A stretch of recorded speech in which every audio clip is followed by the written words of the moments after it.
Buenas noches a todos los que están conectados puntualmente. Hoy vamos a tener un caso muy interesante sobre macro TSH que nos está presentando el doctor Bolaños junto con el doctor Julio Sierra. Déjenme decirles que el doctor Bolaño es de los miembros más activos del grupo de tiroides y que agradecemos mucho que siempre tiene aportes muy interesantes e importantes en cada sesión, y hoy tiene el gusto de presentarnos este caso. Él es jefe de servicio. A ver, aquí está.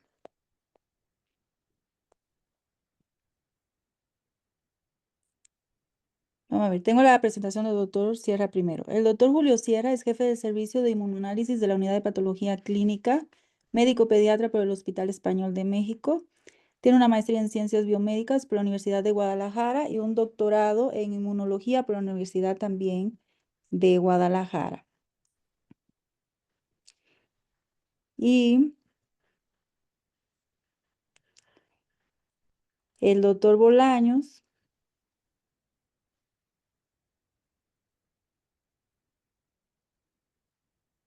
Doctor, ¿usted dónde está? ¿En Guadalajara también? Sí, en Guadalajara. Ah, ok, muy bien. Porque yo no sabía que usted estaba en Guadalajara. Bueno, estuve en México 18 años. Y Ah, luego muy 18 años Instituto Nacional de Nutrición, Medicina Interna, Endocrinología, Tiroides con el doctor Maesterrena, la doctora Ofelia González, 16 años en el Centro Médico con el doctor Jesús Ríos González, Antonio bien. Escalante, Carmen Sí, Ramos, Hilda Durón. Y porque ahora, yo pensaba que usted estaba en otra provincia, pero no en Guadalajara. Ahora está ahí, ¿no? En el occidente. sí, Centro Médico Nacional de Occidente, ¿verdad? y ahora me jubilé en el 2002 y estoy como consultante de endocrinología en el Hospital Mac Bernardet. Ah, sí. Mac Bernabé, Guadalajara, Jalisco. Muy O sea bien. que además de los miembros más activos, soy de los más antiguos. Es un honor tenerlo aquí, doctor, de verdad. Muchas gracias. Le voy a ceder los micrófonos para que usted pueda comenzar a presentarnos el caso, y aquí estoy para servirle en cualquier asistencia que necesite.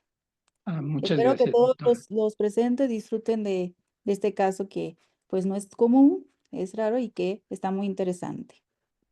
Muchas gracias, doctora. Dar las gracias a la doctora Coralis Abreu por haberme permitido la presentación del día de hoy de este caso clínico, así como a la Sociedad Mexicana de Nutrición y Endocrinología, al grupo de Toluca de la sociedad, y al doctor Sierra por su participación que hizo posible la confirmación del pues del estudio de macro TSH. Y desde luego toda la ayuda que me han presentado para poder manejar estos adelantos iniciados por el hombre blanco. Bien, es un caso clínico que inició posterior a COVID con elevaciones de TSH y que pues, yo no hallaba si había desarrollado un tumor hipoficiario productor de TSH. Resistencia a la insulina se me hacía difícil porque es congénita y no la tenía antes. Eh, Algún otro problema, medicamentos, etcétera, no checaban. Y finalmente, afortunadamente, llegué a la posibilidad diagnóstica e invité al doctor Julio Sierra para participar en el estudio, que es lo que va a presentar él el día de hoy. El paciente estudió la licenciatura de medicina, no la ejerce y se ha dedicado sobre todo a cuestión de administración de empresas. Esta es su edad, una hermana con padecimiento tiroideo. El paciente desarrolló hepatitis por virus C y anteriormente se pensaba que el paciente con hepatitis por virus C, cuando recibía interferón, esto hacía que pudiese desarrollar alguna enfermedad tiroidea autoinmune, especialmente hipotiroidismo primario.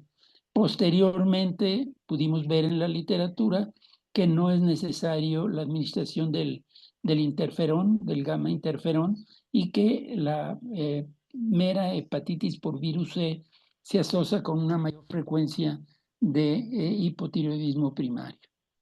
El paciente tiene además hipertensión arterial, como vamos a ver, diabetes mellitus y cirrosis hepática, que desgraciadamente desarrolló, tratada por hepatólogo egresado del Instituto Nacional de Nutrición y con estudios de patología en la Clínica Mayo. El paciente desarrolló COVID en el 2020. Aquí tienen nuevamente padecimiento actual, hipotiroidismo, y él había sido tratado, lo que ha observado de manera irregular, con levotiroxina a dosis de 75 a 150 microgramos diarios y ocasionalmente 200.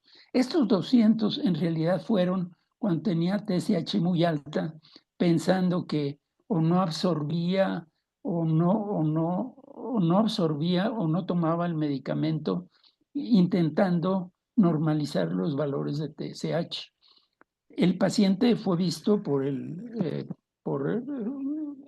mí por presentar diabetes mellitus tipo 2, insulino requiriente al principio con hipoglucemiantes orales, y no ha seguido dieta como la mayoría de los pacientes, incluyendo nosotros como médicos, y el control había sido siempre irregular por transgresiones dietéticas. Y aquí tienen ustedes los valores de hemoglobina glucosilada y la hipertensión arterial que ya mencionado, bien controlada con este medicamento. Aunque la prueba de esfuerzo en esta fecha fue negativa, recientemente el paciente, su estado es delicado, tanto por la cirrosis hepática como por el hecho de que desarrolló hipertensión portal grado 3 y un cuadro de isquemia coronaria aguda. El paciente desarrolló un cuadro de COVID en el 2020 y todo esto se les voy a presentar los resultados de las pruebas de función tiroidea.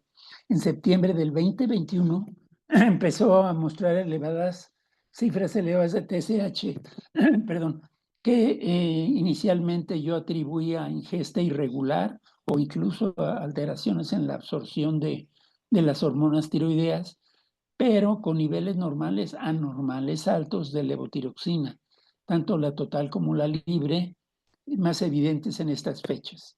Afortunadamente, en sus últimas consultas el control era mejor. Aquí tienen la hemoglobina glucosilada, y teniendo en cuenta los valores elevados de TSH y en ocasiones valores elevados de hormonas tiroideas, decidí descartar, excluir la posibilidad de un adenoma hipoficiario, lo que se hizo tanto con prueba de TRH como con resonancia magnética nuclear.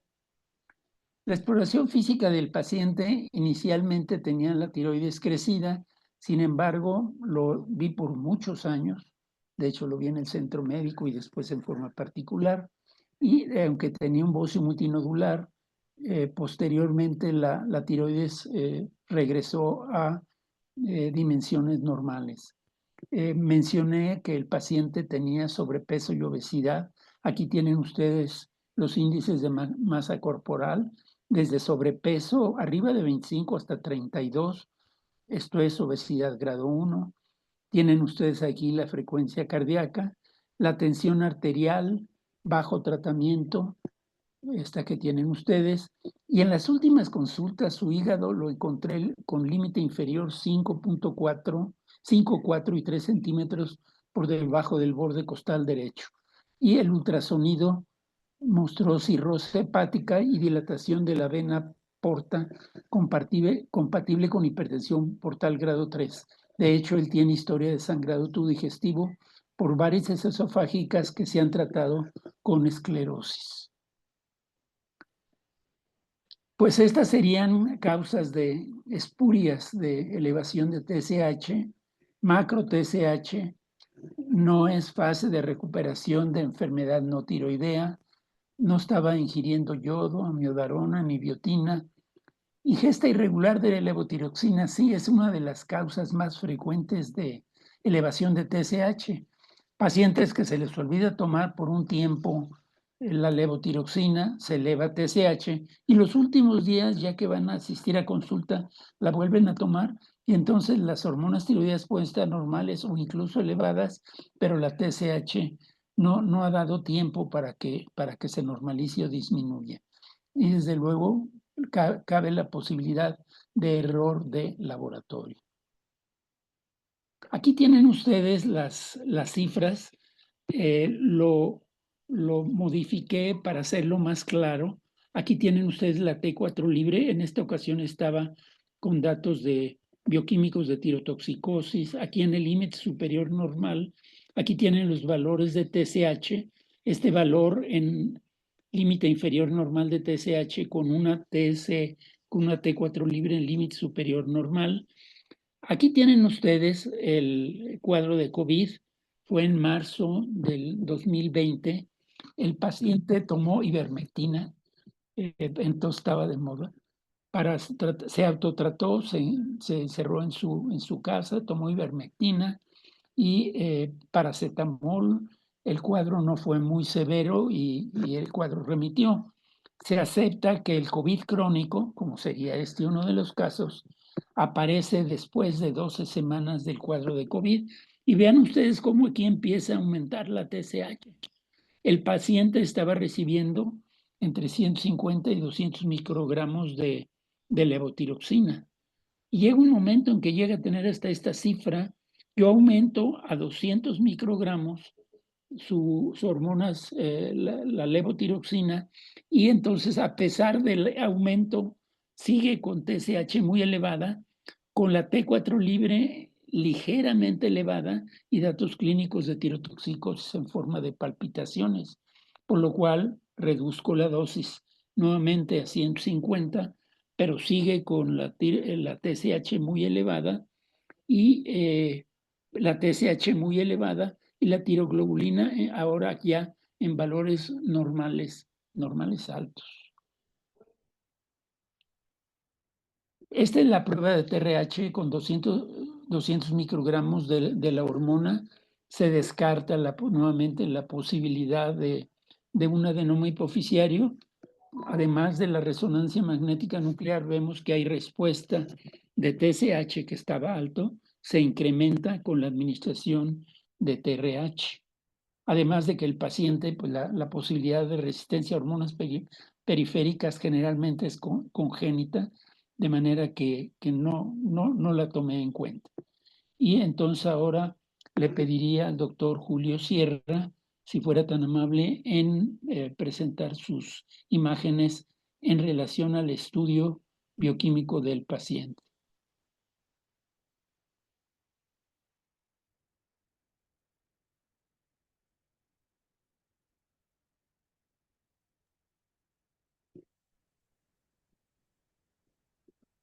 Adelante, doctor Julio.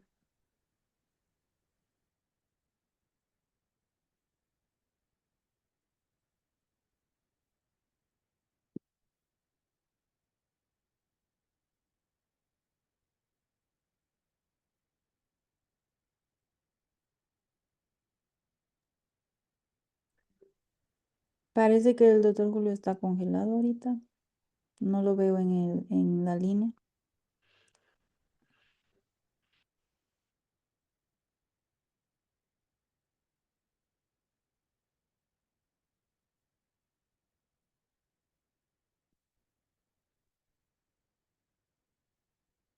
Oh, doctor Julio, si gusta puede dar la explicación de los hallazgos verbalmente en caso de que haya poca posibilidad de la presentación de las imágenes. No, doctor, es que el doctor Julio no lo veo. Creo que en este momento no está conectado en el grupo de participantes no está. Por eso digo que creo que se ha de haber congelado su internet.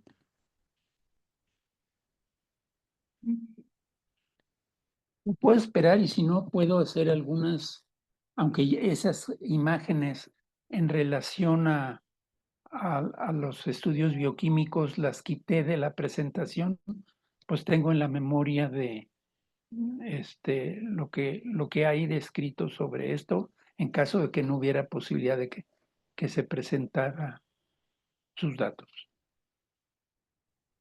Pues si quiere nos puede compartir. Yo voy a ver qué problema tiene el doctor, ¿de acuerdo? Bien, tengo aquí esta, la macro TSH viene a ser algo similar a la macroprolactinemia.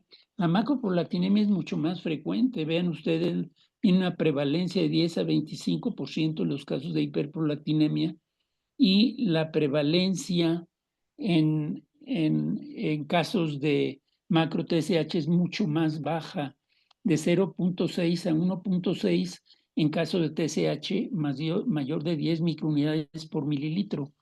De hecho, hay algunos estudios en los cuales ellos empiezan a revisar pacientes con hipotiroidismo subclínico así como tal, e hipotiroidismo subclínico, entre comillas, en los cuales tienen valores normales de hormonas tiroideas, pero tienen la TSH alta y tienen anticuerpos antitiroideos negativos. Entonces son los que ellos, podríamos decir, cazan la posibilidad de tener macro TSH y encuentran desde luego una frecuencia muy baja de pacientes con macro TSH que han sido catalogados como pacientes con hipotiroidismo subclínico, dada la presencia de valores, aquí sí, normales o normales altos de T4 libre con TSH alta y anticuerpos antiperoxidasa y antitiroglobulina negativos.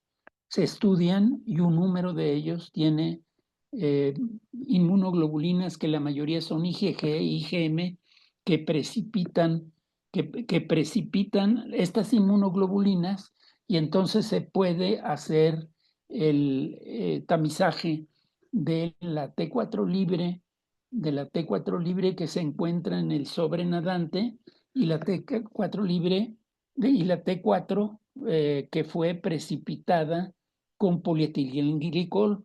El polietilenglicol se une con IgG e IgM, las precipita. Si esto se pone se hace que se vaya hacia abajo metiéndolos en máquinas, se puede entonces medir primero la T4 libre total, incluyendo cuando no se ha precipitado con la polietilenglicol.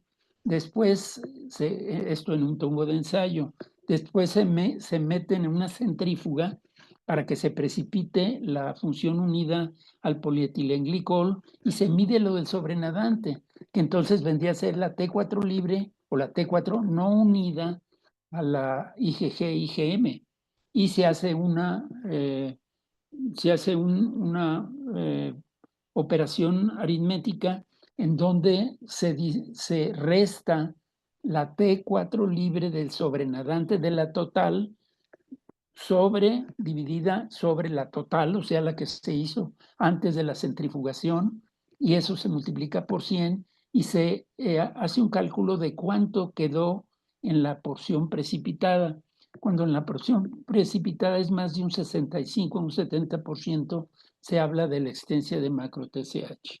Esto yo creo que lo tenía seguramente el doctor Julio Sierra. La otra es hacer la cromatografía. De hecho, en uno de los estudios que salieron, no es el único caso, hay otros 3 casos que se consideran los primeros informados en la literatura por cromatografía. Sin embargo, esta es costosa y casi no se ha utilizado.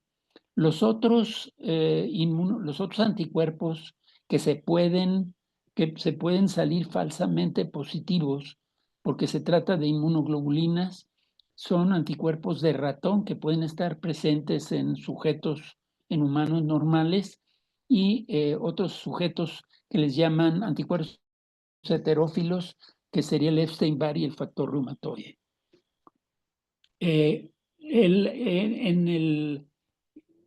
la electroforesis, lo que se ve es que el análisis de los kilodaltón, el peso molecular de la TSH es este, y de la macro TSH es este, y de la TSH no unida a inmunoglobulinas es este, de manera que se puede diferenciar. Ahora, lo más interesante desde el punto de vista, y esto fue revisado en alguna de las pláticas sobre enfermedad de Graves, sobre exoftalmos en enfermedad de Graves, es que los padecimientos autoinmunes tienen un componente muy importante genético, se considera el 75%, y otro desencadenante, que sería prácticamente infecciones virales, y aquí tenemos desde luego el COVID y todas las que espero se pueden ver en... Doctor Bolaños, ¿usted está Sí, compartiendo algo ahorita en la presentación? sí, Es que no lo estamos viendo. Dele otra vez ah, el botón share. verde. Ande, por favor. Sí, Bueno, déjeme sí, por favor.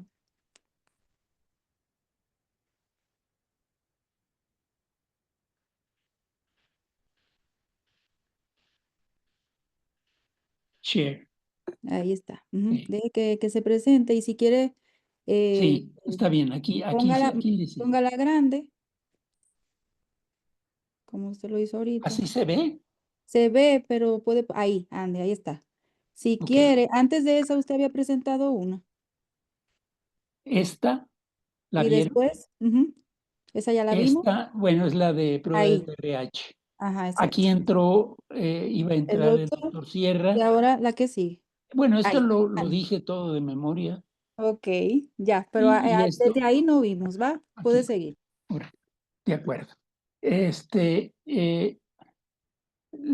decía yo que las enfermedades autoinmunes se considera tienen un 75% genético y un 25% ambiental. El ambiental pueden ser virus, pueden ser bacterias. El ejemplo sería la fiebre reumática, en el cual hay una similitud entre el estreptococo beta hemolítico y receptores en el endotelio de las valvas cardíacas, y desde luego medicamentos pueden hacer esto. Las infecciones virales son muy frecuentes, son todas estas, incluyendo aquí tienen ustedes el SARS-CoV-2, y lo que sucede es que el SARS-CoV-2 entra a las células mediante el receptor de la enzima convertasa. De manera que este receptor se encuentra en los neumocitos, se encuentra en los neumocitos, y ahí el cuadro clínico de una neumonía muy intensa, muy grave, y también se encuentra en muchas células de las glándulas, de las tiroideas, y entonces puede haber, además del síndrome de tiroideo enfermo que se presenta en que se puede presentar en muchas infecciones, se presentan enfermedades autoinmunes como la enfermedad de Graves, tiroiditis indolora. En el páncreas, desencadenamientos tan descritos en la literatura: diabetes mellitus tipo 1, insuficiencia suprarrenal, eh, menopausia precoz, e incluso hipofisitis y cuadros de diabetes insípida por formación de anticuerpos. Esta es una de las etiologías postuladas para la diabetes insípida idiopática, que muy probablemente muchas de estas sean de origen autoinmune. Este es el estudio de Cell, en donde se vio que el receptor que se encuentra de la ECA en las células, en los neumocitos y en muchas otras células, miocardio con producción de miocarditis, etcétera, producción de otra esclerosis múltiple desencadenada por COVID, vasculitis, y desde luego todas las enfermedades endocrinológicas que les mencioné. Y esto nos lleva de la mano a algo muy interesante que se mencionó en unas pláticas muy buenas que organizó el grupo de tiroides de la Sociedad sobre exoftalmos, muy bien organizadas, que en este caso la infección por SARS-CoV-2 produce una gran cantidad de linfoquinas que son capaces de producir eh, liberaciones de endotoxinas y todo, y producir estados de choque, etcétera. Sobre todo interleuquina 6 y factor de necrosis tumoral por los macrófagos y por otras células autoinmunes. Y disminución de este factor, de este un antígeno que está presente en las células reguladoras, T reguladoras, y el FOXP3, que es un factor de transcripción de células reguladoras. Entonces, lo que pasa con esto es que hay una disfunción de las células reguladoras y una disminución con apoptosis de estas células. Entonces, la disminución de las células reguladoras hace que que se haya pérdida de la tolerancia inmunológica, que se formen enfermedades autoinmunes, en especial en el caso de que estamos viendo de enfermedades glandulares. Y el otro mecanismo es que el virus, decíamos, el virus parece ser que tiene similitudes con el receptor de la ECA. Este sería otro mecanismo probablemente desencadenante, y el del espectador inocente, en donde el virus modifica el antígeno del receptor de la ECA, y entonces con todas las alteraciones de los linfocitos T reguladores se forma la enfermedad autoinmune. Este es el artículo que apareció en una revista europea, está en inglés, es de un grupo español de 3 casos de macro-TSH por COVID-19 que desarrollaron esta enfermedad. 2 de ellos tenían cáncer de tiroides, estaban con hormonas tiroideas, y el otro caso fue ese de hipotiroidismo. Ellos mencionan que son los 3 primeros casos informados de macro-TSH. Y pues esa es la presentación. Muchas gracias por su atención. Si hay algún comentario o pregunta, estoy a la hora. Muchas gracias, doctor. Si quiere, puede dejar de compartir y poner su cámara para que todos tengan la oportunidad de conocerlo y de apreciarlo cuando nos dé su respuesta. ¿Sí? No olvide poner su camarita. A ver si lo podemos ver.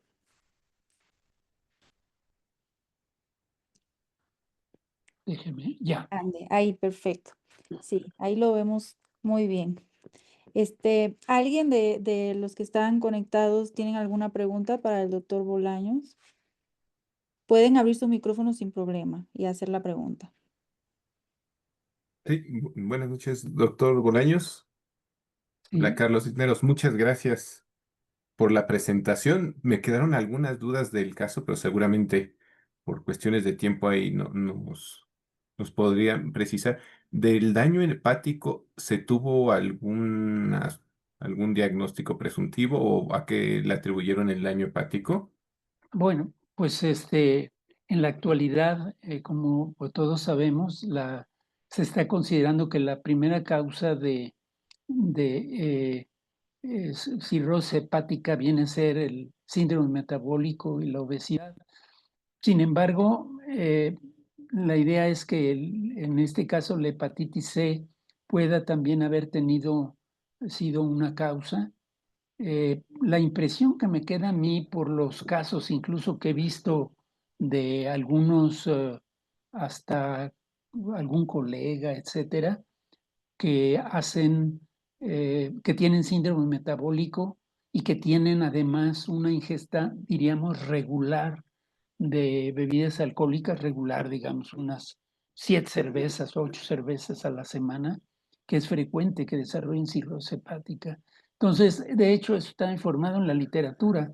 Pacientes que tengan síndrome metabólico, como este paciente, tiene diabetes mellitus, hipertensión Yo ya arterial. puse el micrófono abierto y sí se mueve.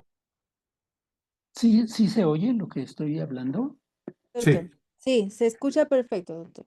Y entonces la idea es de que pacientes con síndrome metabólico necesitan otro factor que puede ser alcoholismo, en este caso hepatitis por virus C, porque supuestamente se había depurado de toda la carga viral, sin embargo desarrolló cirrosis hepática, con sangrado tubo digestivo, está en terapia intensiva en el Hospital México Americano, está con esclerosis de varices, hizo un cuadro de isquemia aguda con infarto del miocardio, etcétera.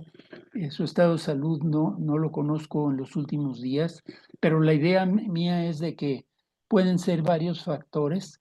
Recuerdo haber visto casos de autopsia presentados en el instituto, entonces en el Hospital de Enfermedades de la Nutrición, el doctor Jiménez, de gorditas sin antecedentes de hepatitis ni nada que hacían cirrosis hepática. Ahora posterior la idea es que probablemente hayan tenido hígado graso con síndrome metabólico y desarrollo de cirrosis hepática. Muchas gracias, doctor. Gracias, doctor. Carlos, ¿tienes alguna otra pregunta? ¿O quieres Sí, darle dos la... más. Anda. Si quieres, puedes hacerla o prefieres que el doctor Julio dé su comentario primero. Preferiría que nos dé, a lo mejor ahí se aclaran las dudas. Si Ok, nos lo puede, si anda de por acá, acuerdo. mejor. Gracias.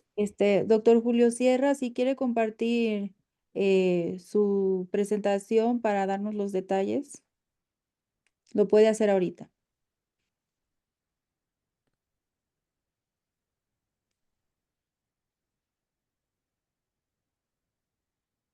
Doctor Julio, ¿sí nos escucha? Doctor Sierra. Sí, ahora sí ya escucho. De acuerdo, Lo sí. que pasa, nada más de un minutito, porque se fue el Internet, me imaginé ajá, aquí macro sí, TC, esta de macro TCH. ok. Puede compartir su pantalla sin problema.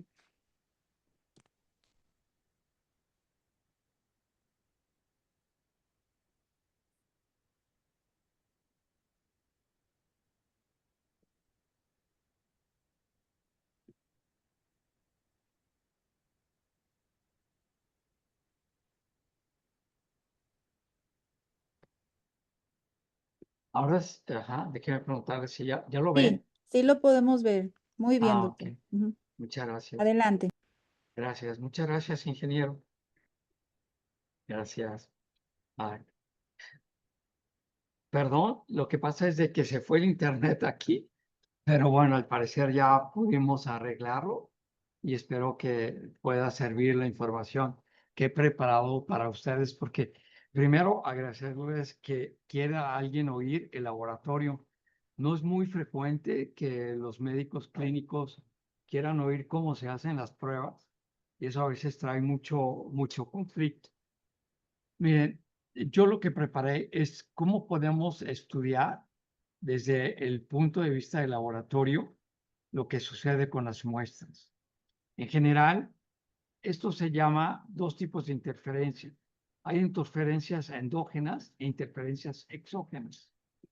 Las interferencias se clasifican nada más, o pueden ser las que más comúnmente conocemos, las hemolíticas, las lipímicas y las histéricas, y estas necesariamente son interferencias endógenas por algún problema que tiene el paciente. Normalmente, cuando la hemólisis está entre el 40 y el 70% de hemolizada la muestra, sí puede afectar algunas de las determinaciones que vienen ahí en letras más azules, como la LDH, el potasio, la ST, la hemoglobina libre, las proteasas, etcétera, ¿no? La lipemia es la segunda interferencia más común, la más común es la hemólisis. La lipemia es la segunda interferencia más común y esta sí afecta la unión de antígeno-anticuerpo.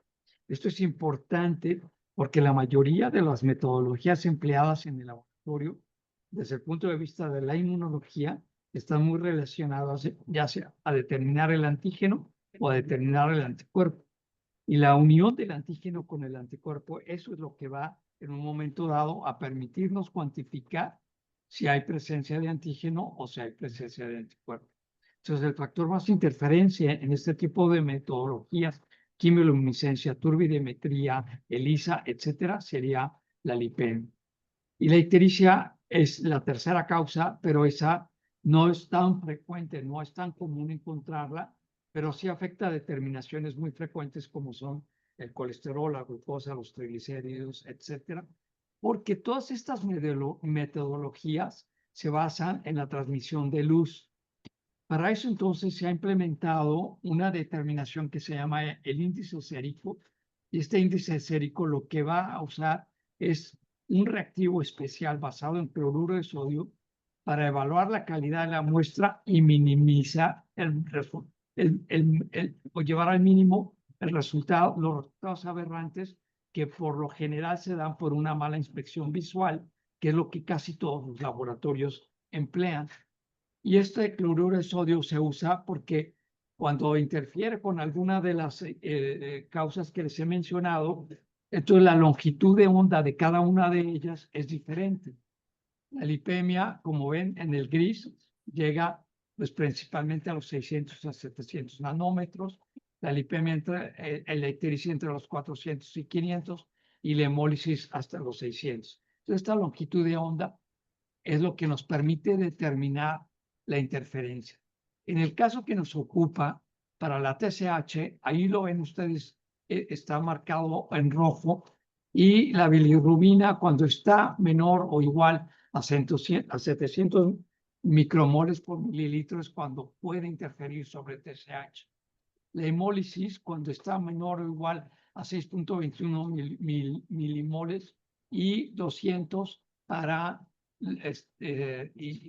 perdón, menor a 1500 para los triglicéridos. Pero no sé, eso son las interferencias endógenas. Las interferencias exógenas, como en el caso de la biotina, también, y ahora sabemos que hay muchos productos que las personas usan con esta biotina, y cuando está mayor o de 412 nanogramos sobre mililitro, o para otros equipos mayor a 1200, esto sí puede afectar de alguna manera esta medición. Aquí en el laboratorio les pongo la fotografía donde hay un módulo especial de este sector que se llama un preanalítico, que está marcado con la flecha roja, que solo eso se emplea para medir las interferencias exógenas en las muestras a través de esta medición de luz, en los cuales ya hay un rango desde baja hemólisis, media o hasta muy elevada la TAT. Lo acomoda en un sitio y pues ahí lo va a presentar. Y entonces, al final de cuentas, nosotros podemos reflejar la cantidad de hemólisis o de interferencias exógenas. Pero, ¿qué pasa cuando hay un resultado discordante, principalmente en las funciones tiroideas? Yo tengo como 4 líneas en las cuales puedo basarme. Primero, no hay una buena asociación clínica, porque el diagnóstico es diferente. En lo tal, hay que revalorar al paciente desde el punto de vista clínica, establecer un seguimiento si fuera necesario, por ejemplo, en el caso de TSH, o aquí al menos yo les recomiendo que en una TSH sola elevada, habría que revalorarla en un plazo de 3 a 6 meses. Esto, pues para los médicos y para los familiares o para los pacientes es muy difícil, pero eso es lo que yo a veces veo y en mi práctica diaria de laboratorio lo veo. A ver, un resultado que no es esperado, por lo general, y yo espero que ya esto cada día se vaya quitando más, se emplean la palabra laboratoriazos. Eso la verdad que cuando se existe un buen control de calidad, los resultados se interfazan, ya no es que hay que escribirlos a mano, eso ya no existe. Yo desde el punto de vista del laboratorio y como médico diría, a ver, revalora a tu paciente, vuélvelo a evaluar y, no y ve cuál es el seguimiento que puedes establecer con él, y no por una sola determinación decir que no hay un control de calidad específico para cada una de las mediciones. En el caso de que nos ocupa ahora, que es la TSH, ¿cuáles son las características de los reactivos que se emplean? Los anticuerpos, les decía, las mediciones se basan en la unión del antígeno-anticuerpo, que esta unión, en el caso de la electroquimioluminiscencia, lo que va a hacer a través de una estimulación eléctrica, desencadenar este impulso, replicar la luz, y mientras más luz hay, pues entonces mayor es la cantidad de antígeno y anticuerpo que se une. Bueno, entonces, este reactivo en lo particular es el reactivo más sensible que la marca Roche es la que tiene. Casi siempre cuando queremos hacer pruebas de repetibilidad, de veracidad, de precisión, de exactitud, usamos la TSH porque es una TSH ultrasensible y está preparada en base a 3 micropartículas de rutenio, de streptavidina y de biotina. Estos sí usan anticuerpos monoclonales de ratón, pero como ustedes pueden ver, es 2 miligramos por mililitro. Es una cantidad muy baja cuando estamos usando la biotina. Cuando se hace el rutenio tiene pues 1.5 miligramos por cada litro de este reactivo. O sea que los anticuerpos antirratón que sí se emplean para fabricar este reactivo se encuentran en cantidades bajas. Entonces, eso ciertamente puede, en base a los componentes del equipo, puede haber interferencias, pero esas interferencias ya se conocen. Por ejemplo, en el caso de la biotina, cuando está dentro de los rangos de los 4.900 nanomoles o 1.200 nanogramos por mililitro, dependiendo de las utilidades que se emplean, puede haber o no interferencia. El factor reumatoide cuando está en 1.500 unidades, o sea, se necesita un factor reumatoide muy elevado. En general, los pacientes andan, cuando ya tienen una artritis severa en una etapa aguda, más o menos están en 300, 400. Yo muy raro he visto un factor reumatoide mayor de 1.500.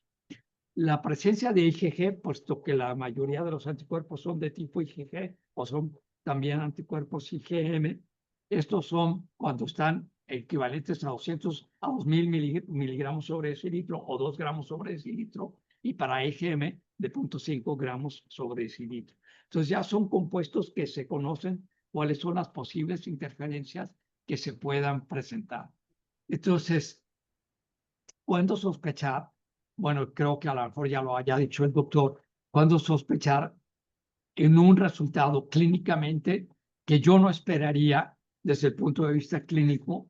Y en esto quiero dirigirme principalmente cuando tenemos un resultado en el cual, desde el punto de vista de la clínica, en unión con el laboratorio, todo el perfil reumático con su TUP, su T3 y T4 libre, T3 total y T3 libre.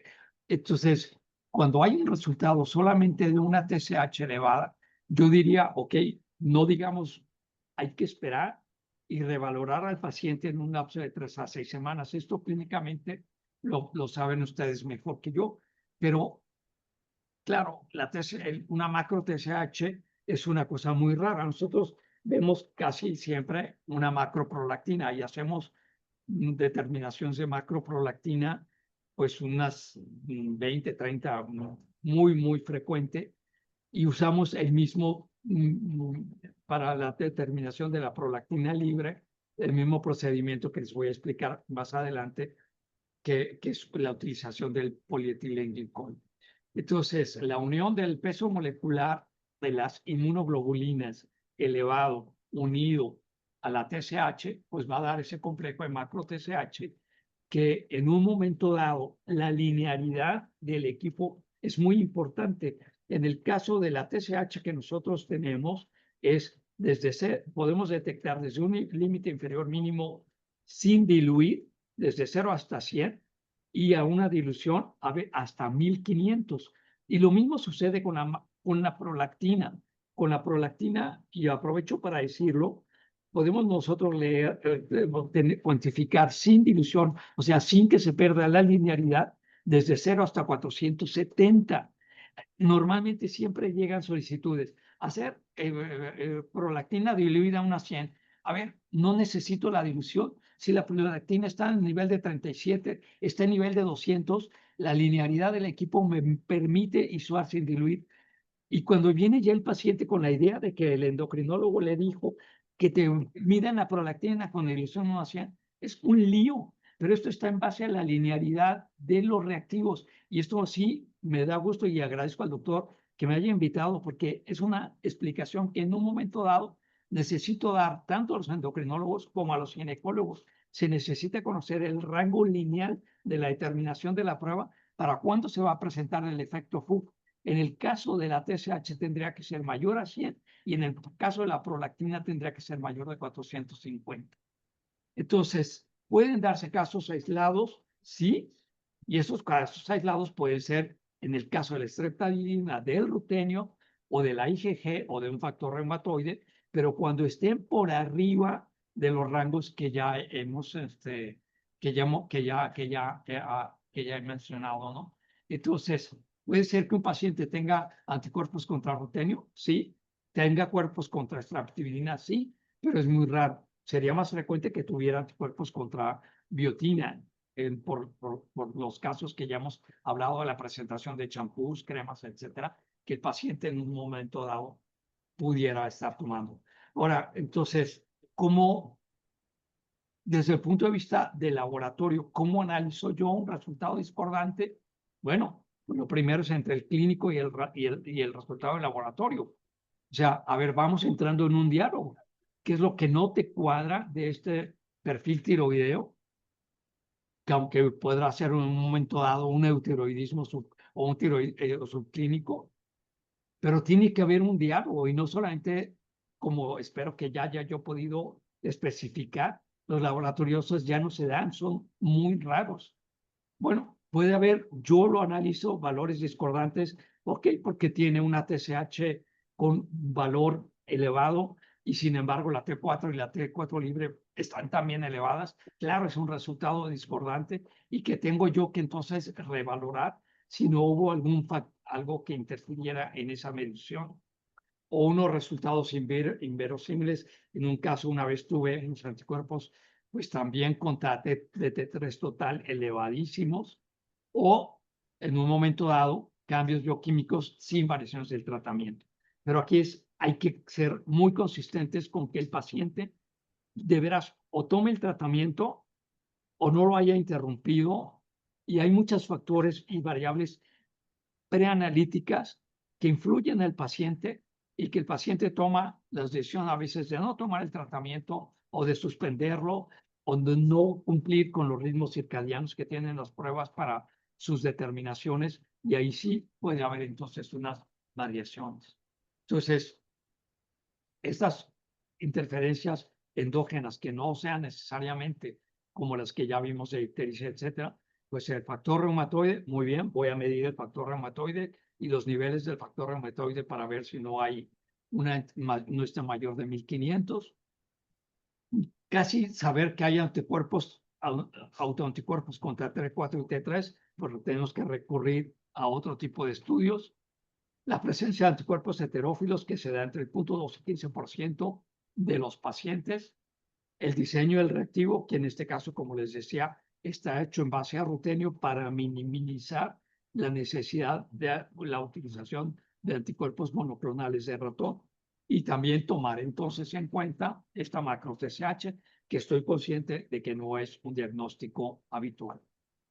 Entonces, ¿qué hago desde el punto de vista del laboratorio? Lo primero sería confirmar la reproducibilidad del resultado. El resultado reproduce, es una TSH de 50 y vuelve a dar 50, ok. Si fue un resultado 50 y se pasa después a 5, bueno, puede haber sido una burbuja, puede ser presencia de fibrina, puede ser muchas cosas, pero siempre hay que ver la reproducibilidad del resultado. Pero ¿dónde debo hacer esa reproducibilidad? En la misma muestra, porque la cuestión debe ser en la medición. En las cuestiones hormonales yo he ido aprendiendo que de un día para otro, de un momento para otro, pueden variar. Pero yo tengo que valorar la reproducibilidad de la muestra, no cuando el paciente venga 15 días después o cuando ya vaya a hacer su próxima consulta y venga y diga que tiene un resultado discordante. Eso ya no sirve para, bueno, al menos desde el punto de vista del laboratorio. Esas muestras diferentes, pues eso la verdad es que ya no se vería una cuestión de reproducibilidad y ya tendríamos muchas variables que interfirieron entre el momento de la primera medición y la segunda medición. Después, diferente método. discúlpeme, hablo desde mi experiencia. Vete a otro laboratorio para que te hagan la medición en otro lado. Pero si el otro laboratorio utiliza un método de medición diferente, si usa quimiluminiscencia, si usa ELISA, si usa turbidimetría, los resultados no son comparables. No hay comparación. La comparación debe ser con el mismo método, con el mismo diseño de reactivo, con la misma metodología con las cuales la hemos hecho. Descartar por la parte del laboratorio los factores preanalíticos, que el control de calidad esté bien, que la calibración esté bien, que la linealidad esté bien. Y entonces sí, ya poder llegar a identificar la causa de esa medición. En el caso de que ya les presentó el doctor Bolaños, muy bien, pues él me pidió hacer la precipitación por polietilenglicol, que usamos la misma metodología que normalmente utilizamos para la macroprolactina. Lo que hace el polietilenglicol es quelar todas las estructuras moleculares pesadas de las inmunoglobulinas, llevarlas por abajo del sobrenadante y poder entonces medir nuevamente sin las macromoléculas, en este caso de la TSH. Entonces el procedimiento es sencillo, no es un procedimiento complicado. Se usan 50 microlitros de suero, 50 microlitros de PEG o de polietilenglicol, que ha sido preparado en una solución al 25% y la muestra se diluye con 50 microlitros de agua. Una vez que se hace la medición basal y después que se precipitó con el polietilenglicol, entonces se saca el porcentaje de precipitación, que es la TSH basal, como les decía, el porcentaje de la TSH libre sobre la basal y multiplicados por 100 para obtener el porcentaje de precipitación y saber ya cuál es la parte libre y cuál es la parte que precipita. En el caso que que presentó el doctor Bolaños, la TSH basal era de 55.8, en el caso de TSH libre de 10.1, por lo tanto, la recuperación para una macro, o sea, de macro TSH es del 81.9%, la TSH fue de 18.5. En la literatura, lo que yo entendí o lo que yo busqué es que cuando esta es mayor al 75%, porque hay un porcentaje bajo de recuperación, entonces es una macro TSH que en este caso es del 81.9% porque recuperó bajo, ya que solamente se recuperó el 18% y entonces puede catalogarse como macro TSH. Esa es la referencia donde yo encontré que un valor de TSH en porcentaje mayor del 80% es sugestiva de macro TSH. Entonces, si hubieran sido anticuerpos antirratón, pues el diseño del reactivo, entonces, nos dice que ha sido probado para poca resistencia. Si hubiera sido factor reumatoide, pues no hubiera habido esa precipitación y en este caso, pues podríamos descartar. Eso es lo que yo puedo hablar desde el punto de vista del laboratorio y bueno, por las últimas consideraciones clínicas las tendrán ustedes. Muchas gracias, doctor. Sí, joyita de información la que nos ha dado. Nosotros somos lo que estamos agradecidos de que haya tomado su tiempo para compartir con nosotros su experiencia, su conocimiento y su participación en este caso. Si quieren hacer alguna pregunta, Carlos, tú tenías todavía dos pendientes, no sé si se te aclararon o si todavía tienes alguna pregunta que agregar. Igual a los demás, pueden levantar la manita o abrir su micrófono. Carlos, adelante. Sí, bueno, una de estas, en el paciente hicieron los anticuerpos heterófilos. Bueno, aquí por la prueba parecería que hay pocas posibilidades, pero se hicieron las mediciones o las determinaciones para este paciente. No se hicieron determinaciones de anticuerpos heterófilos porque no tengo manera de medir sus Ok. anticuerpos antirratón. Pero ya vimos que sería Sí. del 0.5 al 12% de probabilidad, pero que se ocuparían más de 2 gramos sobre litro de la Ok. presencia de anticuerpos monoclonales en un reactivo para poderlo determinar. Cosa que en este caso, el reactivo de Roche, como dice ahí, dice que la cantidad lo ha tratado de disminuir. No están excluidos al 100%, pero ha tratado de hacer un diseño en el cual la interferencia sea baja porque se necesitaría niveles elevados de estos anticuerpos antirrotón. O sea, el paciente tendría que tener una cantidad elevada de pacientes antirrotón. Pero si los anticuerpos heterófilos también están dados por la presencia de inmunoglobulina, ya sea IgG, IgM o IgA total, no hubiera precipitado. O sea, es una Mm, cuestión indirecta, no es una cuestión así directa, es.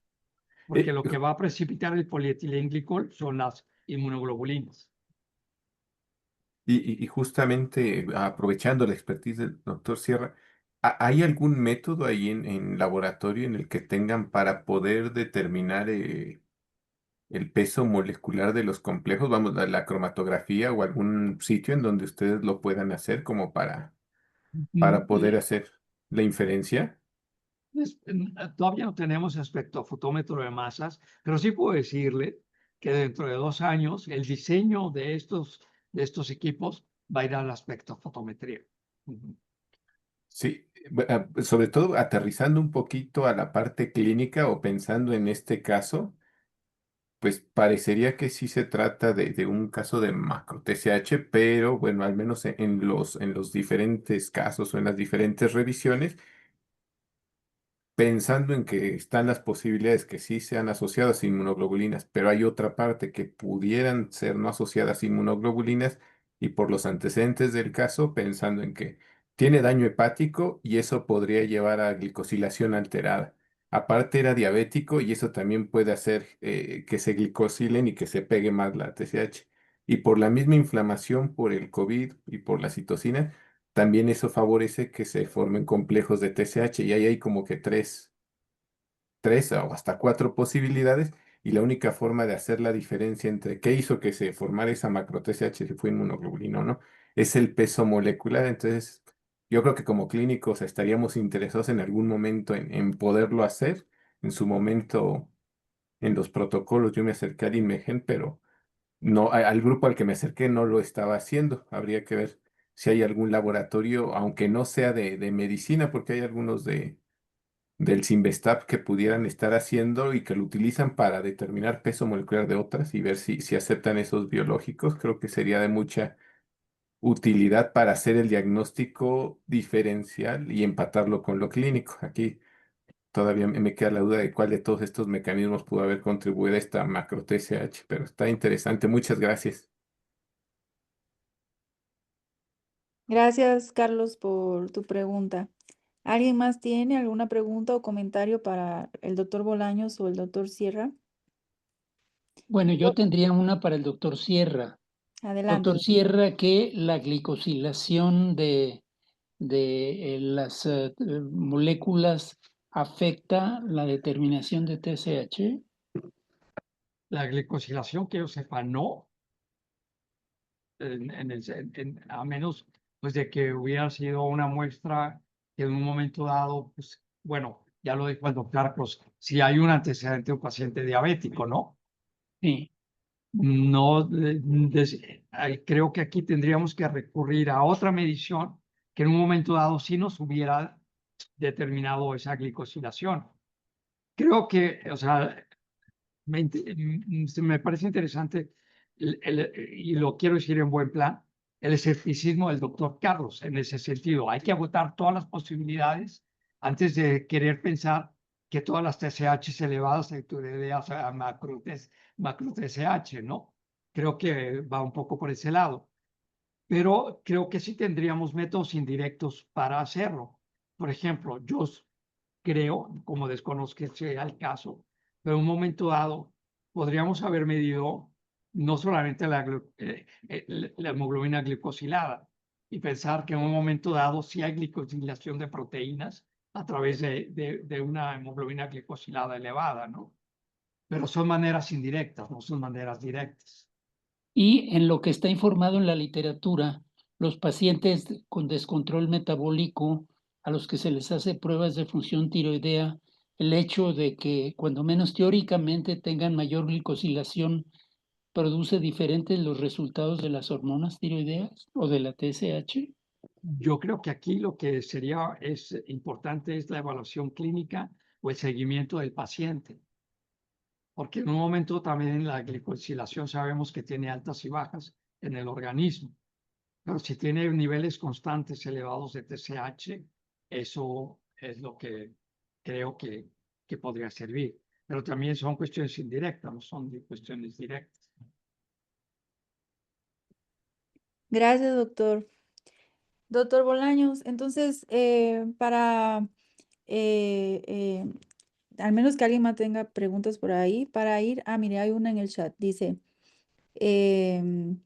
buenas noches, muy interesante. Efectivamente, por el peso molecular, la macro TSH es igual de activa fisiológicamente que la TSH que no es macro, o puede comportarse distinto o semejante como lo hace la macroprolactina, ¿no?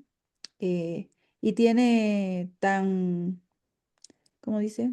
No entendí y qué tan frecuente puede ser o no determinarla. Ujú. En pocas Es, palabras, si tiene efectos fisiológicos, la macro TSH, así como la TSH, es la No, pregunta. lo que está informado es que la macro TSH, puesto que está unida, está pegada a inmunoglobulinas, es igual que la macroprolactina, es inmunológicamente activa, pero no biológicamente activa. Yo esperaría que en el caso de pacientes descontrolados que tienen mucha glucosilación, si hubiera hecho un trabajo en el que se demuestre que hay diferencias en los valores de TSH, lo cual no conozco a la fecha. Ok. Este, pues yo creo que de hecho es algo, como no es frecuente, así como la macroprolactina, este, se podría como dar inicio, ¿no? A pensar más en la macro TSH e investigar más, ¿no? Sobre ella y incluso crear, pues información al respecto. Em, Tengo una pregunta. Buenas noches. buenas noches. Adelante, doctor. Doctor Bolaños, entendiendo pues primero, no, pues, felicidades por el caso que nos presentó, muy, muy interesante. La pregunta que le haría es, eh, ¿en qué escenarios clínicos debo sospechar el macro TSH y no iniciar levotiroxina, ¿no? Como normalmente lo haríamos al revés, ¿no? Como fue lo que sucedió en el caso. Porque entendiendo que si el factor reumatoide puede ser un marcador que nos pueda ayudar a definir que a lo mejor estamos ante un proceso de inmunoglobulinas y no necesariamente un hipotiroidismo subclínico, que normalmente sería lo que pensaríamos inicialmente. Solamente sería en casos de enfermedades reumatológicas. Lo estaríamos pensando en qué circunstancias para no iniciar levotiroxina y más bien tratar de descartar esta entidad.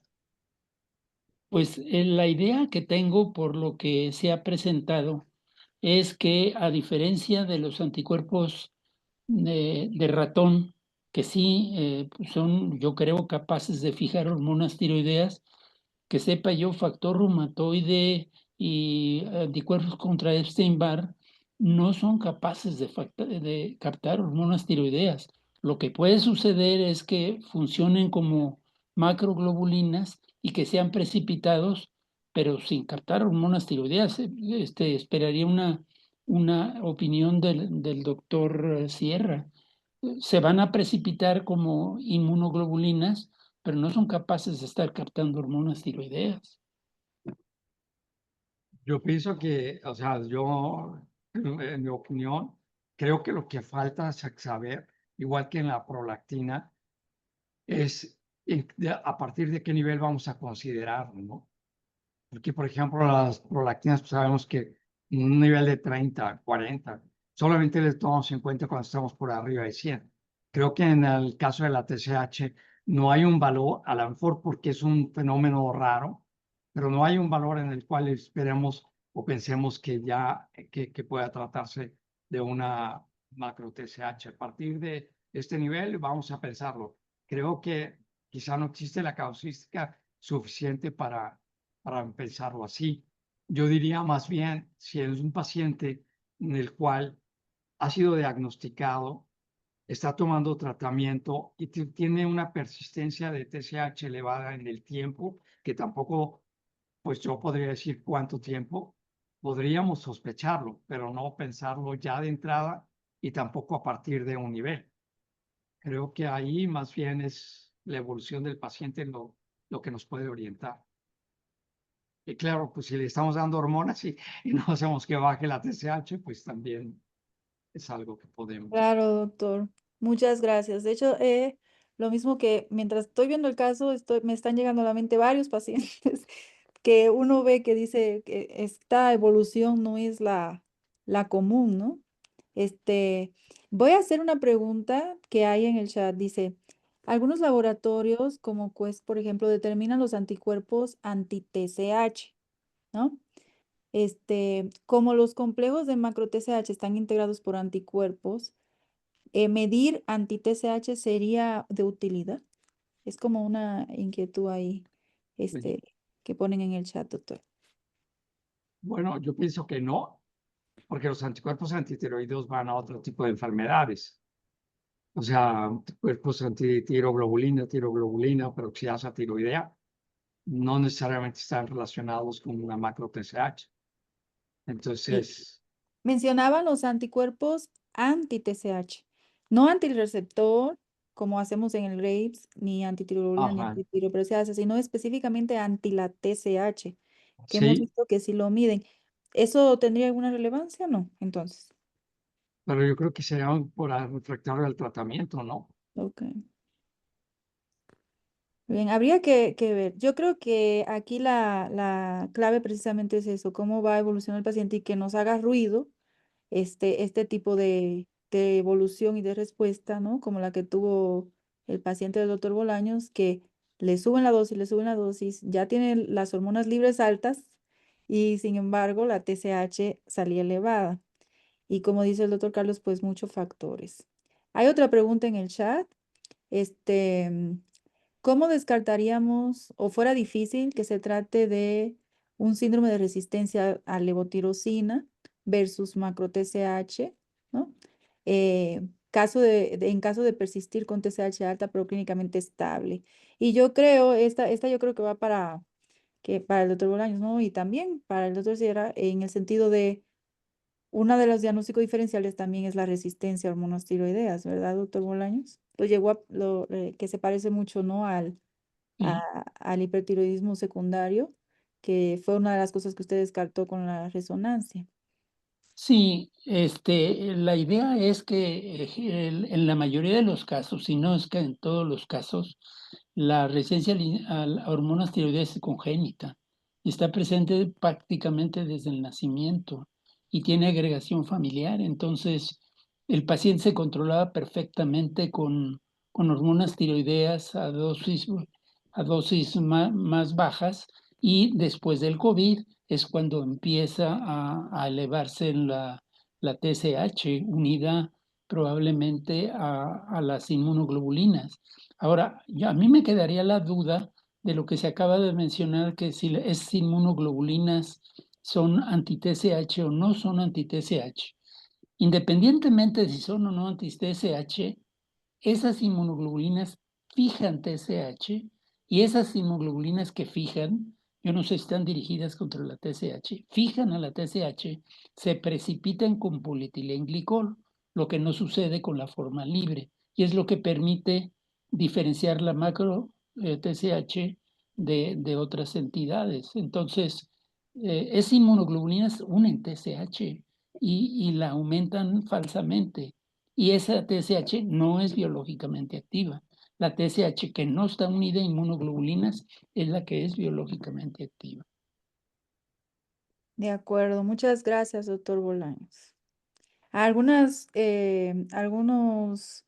palabras o mensajes final que alguno de ustedes le quiera dar a la audiencia, a los que están conectados sobre este caso, ¿no? De que nos deje de enseñanza para tomarlo en cuenta en nuestra práctica clínica.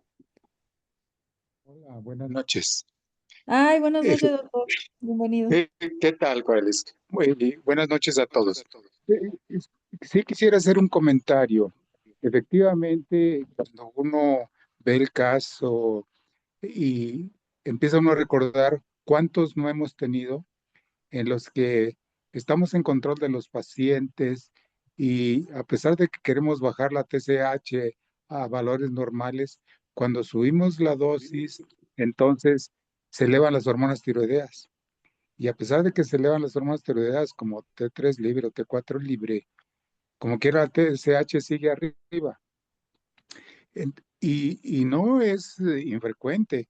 Uno lo encuentra a veces relativamente eh, mm, alto cuando uno ve un buen volumen de pacientes tiroideos.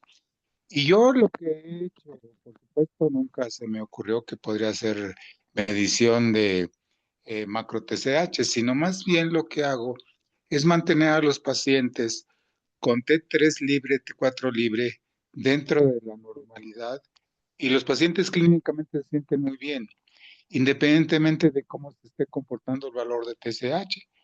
Yo considero entonces que en este tipo de pacientes en los cuales no podemos controlar la TSH al mismo tiempo que controlamos las hormonas tiroideas, le hagamos más caso a las hormonas tiroideas, manteniendo a los pacientes clínica y bioquímicamente bien, independientemente de los valores de TSH. Y yo pienso que les va a ir muy bien a los pacientes porque esa es la experiencia que he tenido yo a través del tiempo. Ahora que si nos presenta este caso el doctor y queremos orientarnos en ese sentido, podríamos empezar a pedir evaluación de macro TSH. Podría ser de esa manera. Muchas gracias, doctor. Pues si no hay más preguntas o comentarios, doctor Bolaños, si quiere decir algo final, doctor Sierra, pueden hacerlo. Si quieren Pues hacer alguna a observación mí sí me final. gustaría decir que quisiera que hubiera, y de mi parte estoy abierto a una unión mayor entre la clínica y el laboratorio, que podemos estudiar juntos al paciente, que ya los reactivos y el control de calidad son normas muy estrictas y que entonces en un mayor diálogo entre el laboratorio y el clínico podemos, en estos casos discordantes, podemos salir adelante. Pero cuando no hay esa ruptura y ese diálogo, pues entonces las cosas se vuelven muy complicadas. Pues yo sé que están ustedes en otro lado, pero pues aquí los que se les ofrezcan de patología clínica, aquí en Guadalajara, estamos a sus órdenes. Muchas gracias, doctor. Yo creo que eso ha sido un mensaje clave de esta presentación. ¿Sí? Pues les agradecemos a todos y sí, yo creo que la unión hace la fuerza y que no estamos divorciados, que debemos apoyarnos de nuestros clínicos. Cada vez hablamos más de lo importante de conocer qué tipo de ensayo, qué metodología se usa y todo para medir sobre todo las hormonas que son tan complejas en su diagnóstico y también para cuando vemos la evolución es así que es el pan de cada día de nosotros, ¿no? Esas zonas grises, esas evoluciones tan extrañas que se salen del libro, que los pacientes no leen, como decimos. Muchas gracias, doctor Sierra. De verdad, ha sido un gustazo. Aprendimos muchísimo de usted. Doctor Bolaños, un caso increíble. Agradecemos mucho su dedicación y que hayan aceptado ambos, pues, presentárnoslos en esta sesión. Y también darle las gracias a todos los conectados y desearles a todos, pues, buenas noches y seguiremos en contacto. Muchas gracias. Muchas gracias. Buenas Muchas noches, que gracias. Buenas descansen noches. igualmente. Gracias, buena Buenas noche. noches. Bye. Buenas noches. Buenas noches.